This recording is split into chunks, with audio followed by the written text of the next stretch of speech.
Magandang araw mga kabugtaw. Ang pamagat natin ngayon ay kaput.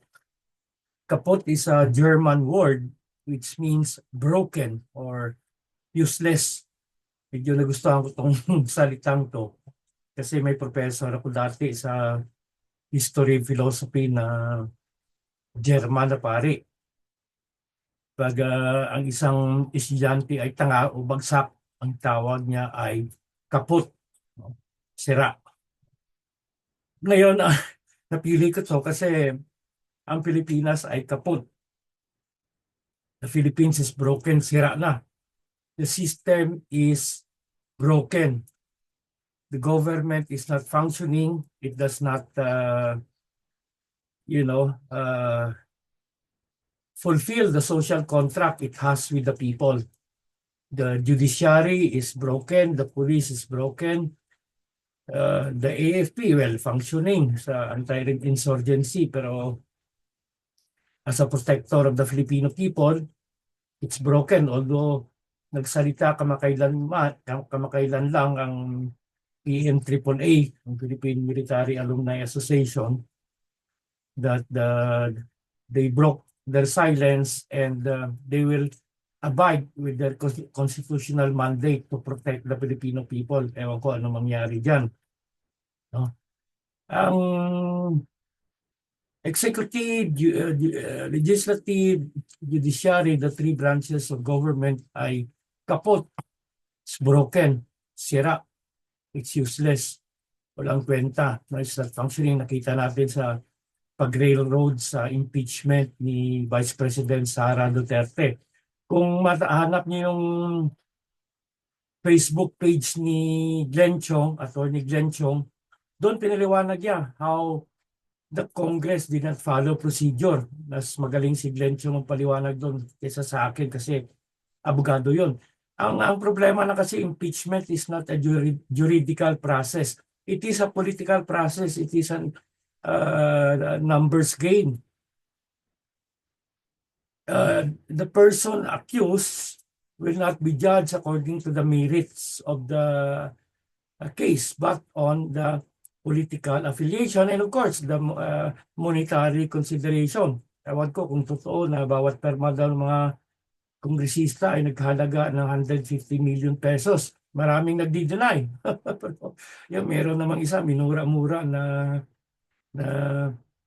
bigyan, kung magalit man ang mga tao, bigyan niya na lang ng ayuda.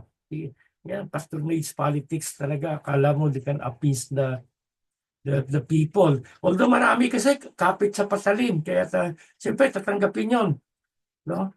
At sasamba muli sa kongresistang yon. Bakit ba tayo nagkaganito? Nako, marami na tayong episodes, no? Damaged culture, cultural revolution, US imperialism, kung saan pinaliwanag ko bakit nagkaganito ang Pilipinas. Napakaraming factors, ano? Pero isa sa mga nakikita ko talaga major factors, yung religiosity, yung formalistic religiosity ng mga Pilipino. Pag sinabi kong formalistic, I'm referring to Max Scheler's theory on formalism. Sabi niya, when the substance is lost, people resort to form. Pag wala na raw laman, binabawi sa forma. Ang mga halimbawa ni Scheler dyan, mga pariseyo. Dahil wala ng spiritualidad, binabawi sa ritual. No?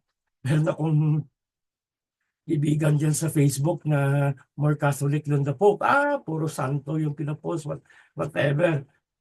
Eh, tinanong ko siya, why is the Catholic Church silent in all of this injustice? Hindi sumagot. Hindi na sumagot. You know? It's brazen, it's blatant, walang hiyaan na. No? Hindi ba na sila nahiya? Walang, you know, ang problema kasi, sabi nga ni Daniel Long sa isang episode ng GNTR, yung individualism ng mga Pilipino, hindi Oriental thinking yan, kundi Western. Sa Amerika kasi ganoon let and let live. No? Eh, dito sa Oriental, parang may napanood ako one time sa YouTube, what's the difference between Chinese and American dream? Sa American dream, yun nga, live and let live to get rich. Sa China, the Chinese dream is everybody will get rich, the community will get rich. No, hindi lang iisang tao.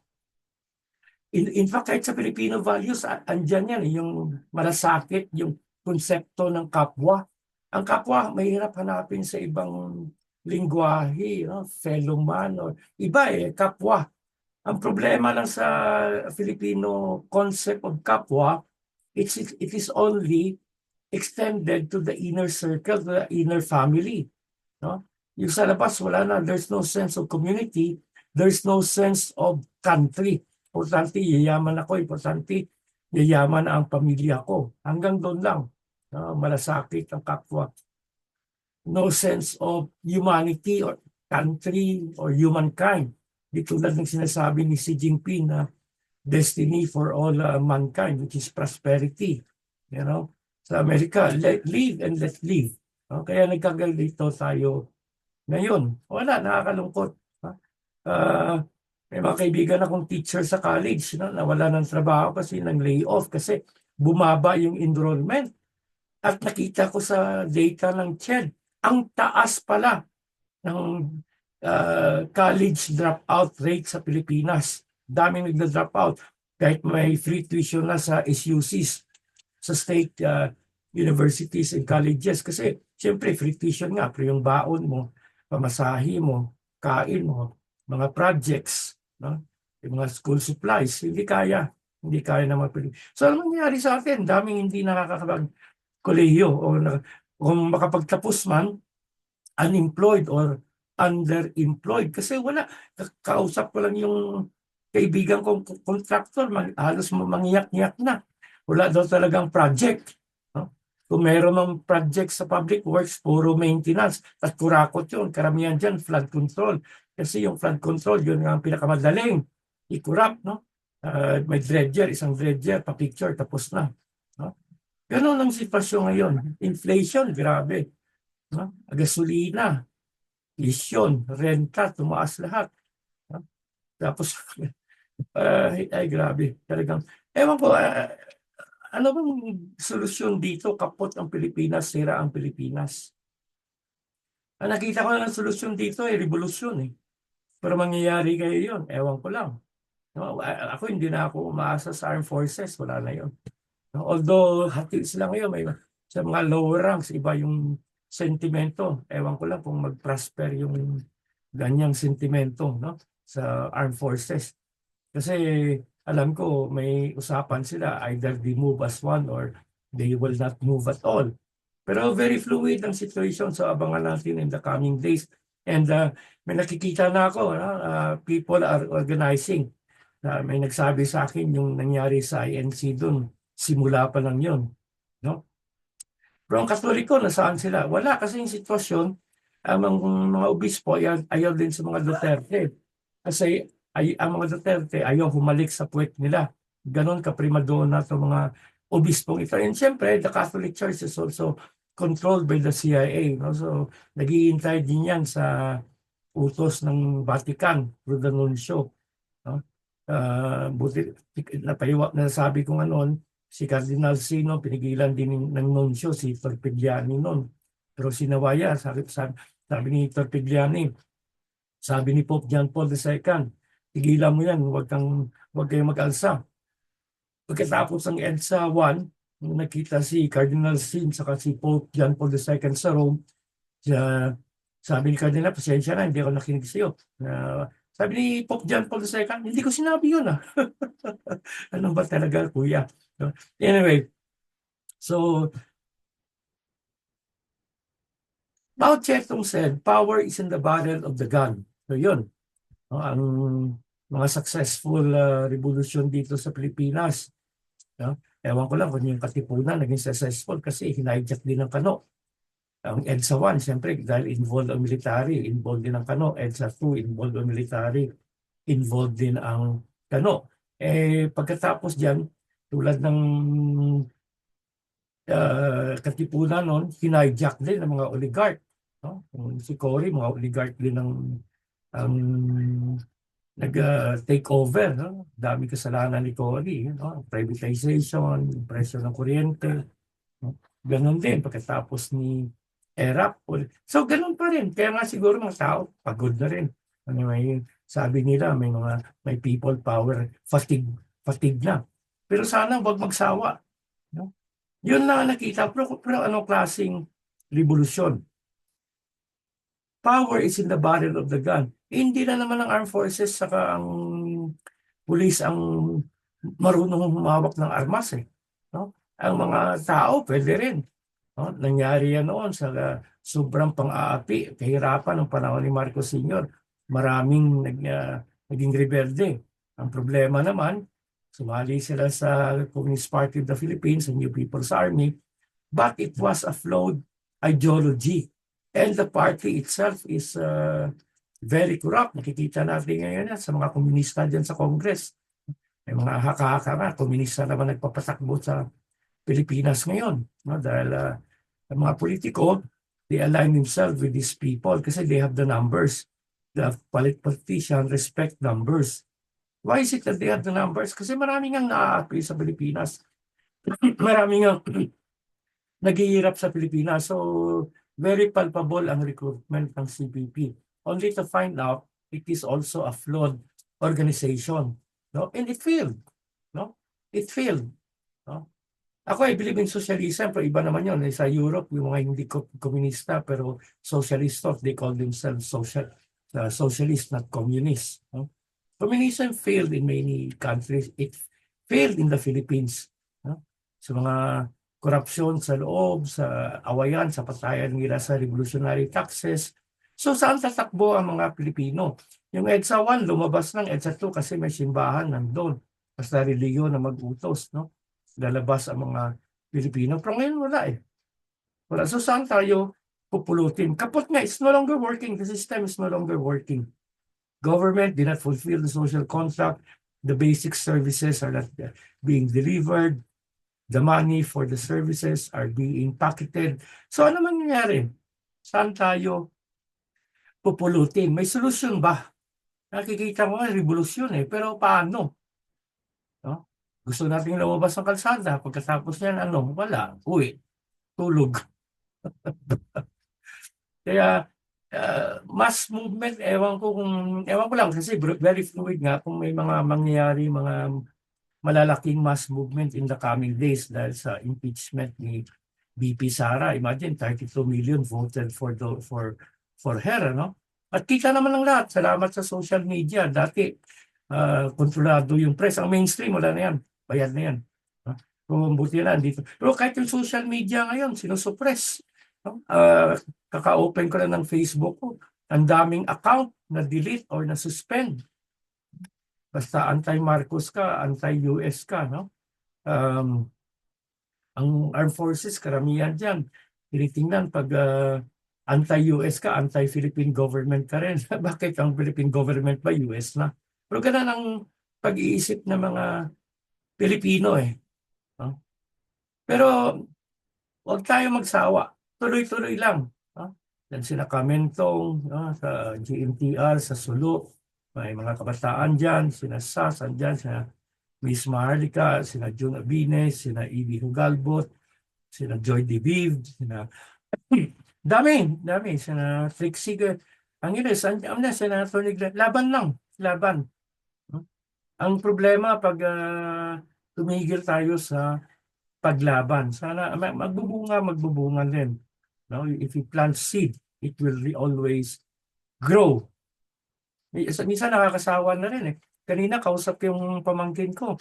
Balak nila mag-migrate sa Canada kasi sabi niya parang wala nang pag-asa dito sa Pilipinas. Sabi ko, go! Dati kasi minamaliit ko itong mga taong nagma-migrate sa Amerika kung saan-saan. Pero ngayon eh, naintindihan ko na eh kasi gusto rin nila mabigyan ng mabuting buhay yung kanilang mga pamilya kaya hindi ko sila masisisi. At may good side effect din yung mga pag-migrate nila, yung mga remittances nila, mga pinapadala sa mga kamag-anak dito sa Pilipinas, nakakatulong din. No? Eh yung mga Pilipino na mulat, na bugta, lalo na doon sa mga ibang bansa that you see new possibilities, new explanation, new way of governance, new way of living, much better life. No? Sana tulungan niyo pa rin ang Pilipinas, mag-ingay din kayo dyan sa abroad. No? Ah, ang mga Marcos resign, hindi magre-resign yan. Marcos impeach, siyempre he's more impeachable than Sara. Hindi rin mangyayari yan dahil ang Congress nga, kontrolado nila. Kaya kapot din, it's not functioning. Last time, ang pamagat natin ay nomos, patas, no? Na pader, pero hindi naging pader eh. Naging, nipa, naging kawayan, maraming nakakalusot. Kaya, kahit ako minsan, medyo, I'm getting desperate na rin, sige na kami itong, ilang taon na ba yun? 70 plus, 18 pa lang yan, aktivista na yan. No? May naidulot pang pagbabago, kahit paano meron naman. No? I came from Negros eh. Alam ko, grabe yung kondisyon dyan ng feudalismo, kagutuman, kamatayan, pang-api ng mga oligarch, ng mga asyendero. Dahil sa marami naging rebelde, may mga epekto rin. No? Medyo kumalma yung mga asyendero sa pang-aapi nila. No? Nagbibigay na rin sila ng tastiman. Kahit pa paano, no? Flawed nga lang yung CPP, NPA, NDF. Pero kahit pa paano, no? Dahil lumaban sila, marami na rin nagalisan. Kita rin nila kung anong klaseng organisasyon ng CPP. Pero dahil lumaban sila, medyo may improvement din sa kabuhayan nila. No? At kaya dapat ganon. Matagal ang proseso. Hindi overnight. Kahit yung EDSA 1, EDSA 2, ilang rally, pero ginastusan din kasi yun eh. May operation din. Ngayon wala akong nakikita nag-ooperate. Meron, pero kanya-kanya. At kanya-kanya ring agenda. Kaya sabog. Ewan ko lang kung tahi itong mga grupong ito at mabuo. So, ang next natin will be a week from now. Maybe from here to that week, marami mangyayari. Abangan natin. Baka kung may bigla mangyari, baka magdagdag ako ng isa pang episode. No? So, panawagan ko sa mga kabugtaw, mga bising na Pilipino. No? Huwag tayong sumuko. Laban lang tayo. Malay mo, no? We plant the seeds. No? Laban lang. And lalaban tayo sa area kung saan tayo may handle. No? Kung sa social media, kung sa military, kung sa labor movement, mass movement, no? Sectoral organization, kawin ang mga diwa ng tao. Ituloy lang, malay mo. Ang mahirap pag sumuko tayo kasi kapot na eh. Wala na. Sira na. Broken ng Pilipinas. Pero wag tayong mawala ng pag-asa. Malay mo, maayos pa natin. Kung magkaroon ng revolutionary government, isa siguro unahin natin. Ako, dalawa nakikita ko eh. Constitutional change. Number 2, ayusin ang COMELEC. Yun nga lang ang bottom line ko eh. COMELEC kasi mga Pilipino, ang boto hindi na nabibilang. Kung maayos lang itong line-up ni Digong, ni Duterte, manalo lahat para magsura yung impeachment sa Senado. Pero malabo yan. Kasi pera-pera ang election, corrupt pa. Hindi nabibilang ang boto ng tao. Kailan kaya magagalit mga Pilipino? Ang tagal, parang FPJ, kailangan bugbugin muna. Kasugat-sugat, madapa muna bago bumangon at lumaban. Panahon na. No? Lumaban tayo.